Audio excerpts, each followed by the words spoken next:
let's move on and kickstart talking about what are the important global stories. And kickstarting the morning news on the macro front that we have, March US retail sales have increased 0.7%, which is more than the expectation amid a surge in the receipts at the online retailers.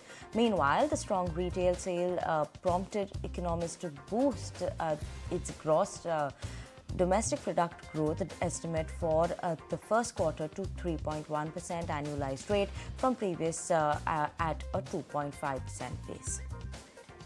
Well, and on the global earnings front then, Goldman Sachs has topped the first quarter earnings, beating the street estimates, which was led by a surge in trading and investment banking revenue.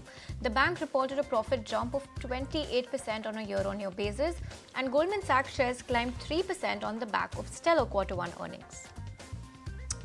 And let's talk about Tesla. EV giant Tesla has announced that the company will lay off more than 10% of its global workforce, which makes up almost 14,000 employees. Amid a slowdown in the EV demand and intensifying price wars, Tesla CEO Elon Musk said in an internal memo that the company is preparing for the next phase of growth, and hence the company is looking for cost reductions and increasing productivity. This development has led to Tesla shares to fall almost 5% on Monday. Well, Apple's iPhone shipments have dropped almost 10% in quarter one of 2024 due to intensifying competition by Android smartphone makers as they aim for the top spot.